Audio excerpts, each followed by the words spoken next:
Hey, this is Dr. Jonathan Ellerby, and I wanted to answer some questions about why someone would want to participate in integrative spiritual therapy as opposed to, let's say, traditional therapy or coaching, or for that matter, some more traditional form of spiritual support or direction.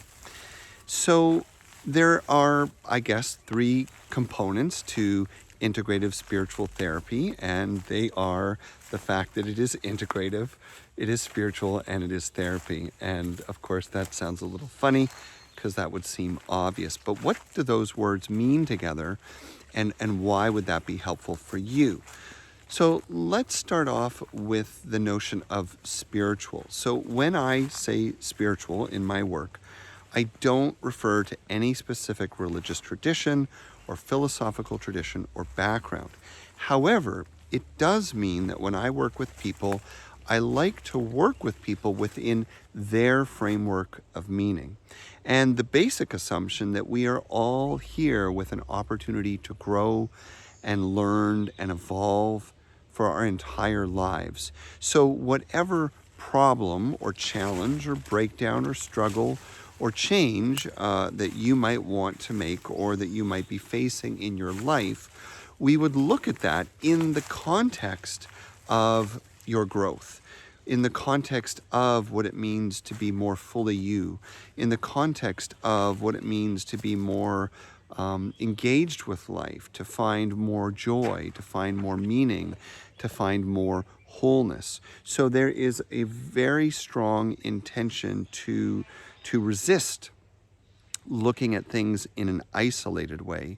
And more than that, to elevate our conversation from not only talking about whatever you might say the problem might be, but to understand its gifts and its opportunities and its role in your life overall.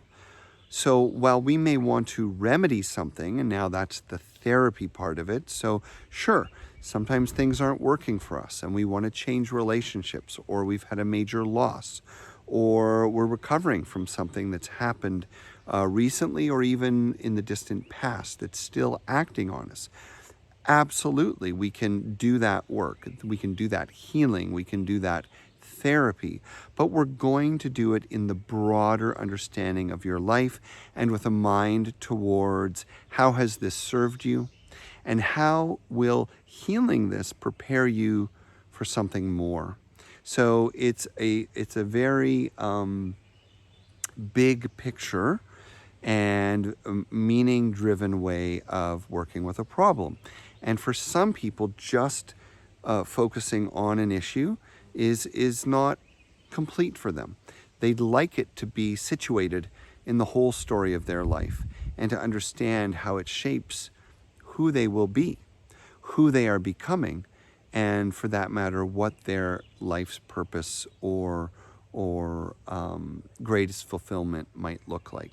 Now, the integrative part of integrative spiritual therapy, of course, takes into account this blending of meaning and challenge resolution, but it also suggests that there's really nothing off limits.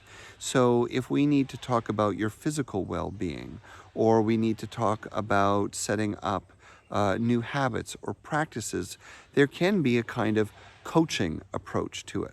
You might think of coaching as the how of life, therapy as digging into the why of life, and spirituality as looking at the what of life, the big questions. Now, of course, each area can do a little bit of the other. I'm just giving you a generalization. But in a sense, someone who really wants to see their life as a journey of meaning and the evolution of authenticity and connection to self, important relationships, and the world, that is someone who wants integrative spiritual therapy. We're going to look at the whole person.